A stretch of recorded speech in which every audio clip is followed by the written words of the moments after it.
This is Life Between Sundays, practical faith, honest reflection, and wisdom for the road ahead. So welcome back to Life Between Sundays. I'm Mark. Today I want to talk about something that I've seen quietly unfold in many men I know, and it certainly has unfolded in my own life.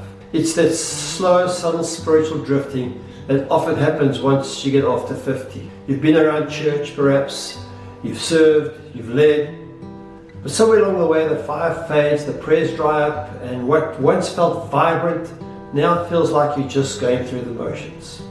You're not angry, you haven't walked away, but deep down something feels lost. And in those quiet, honest moments, I think many of us echo the words of the psalmist that says this: "Do not cast me away when I'm old. Do not forget me when my strength is gone."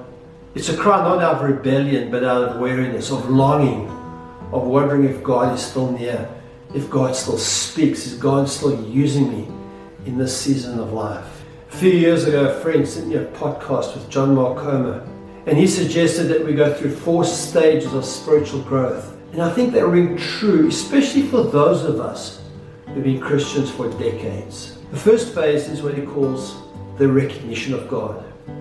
That's the initial awakening. You realize there is a God and He knows me. It's often emotional and it's energizing. The second one is discipleship. You start learning, you attend church regularly, you read the Bible, you read books about the Bible, you join a small group, you may even grow. The third is the productive life. You serve, you lead, you pour your life into others. But this sometimes brings exposure to the messiness of church life, and there's often disappointments or burnout and even betrayal. And so we hit number 4, the wall. Something happens. There's some other event, a death, a divorce, a scandal, depression, maybe just deep fatigue, you just had enough, and you hit the wall and you didn't even expect it. It kind of shakes you, doesn't it? This is what's happened to me. And this is what we sometimes call a crisis of faith. And it's not always dramatic, just sometimes it's the slow spiritual fading, a quiet burn. And as a result, there's a quiet disconnection. What I've noticed is that many of us, we try to fix this by going back to what worked before. We change churches and we have that same new beginning and that same discovery of a new way to do things, and we start serving again, but it kind of goes back to where it was. We try to find a new cause, we double down with theology, we get busy with good things, but really it's just starting the same cycle over again.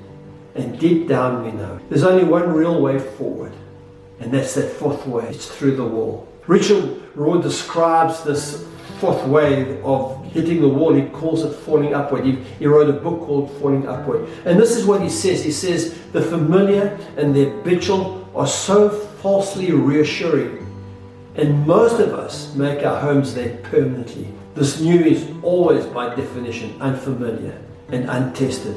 So God, life, destiny, suffering have to give us a push, usually a big one, or we'll not go. Truly has been my experience. Secondly, he goes on to say in his book, the second half of life isn't about achieving or proving. It's about surrender. It's about learning to live with joy in the real contours of our lives. We do not think, he says, ourselves into new ways of living. We live ourselves into new ways of thinking. So if you're in that space, unsure, drifting, asking deeper questions, looking at the deconstruction of faith, I want to say this to you. You're not failing. You're being invited into a deeper, quieter, more spacious life with God. This is not the end of your life. It might just be the beginning of a truer one. If this meant something to you, let me know by commenting below, share it with a friend, and if you haven't subscribed to our channel, please go ahead and do so, and we'll catch you next time. God bless you. Thanks for watching.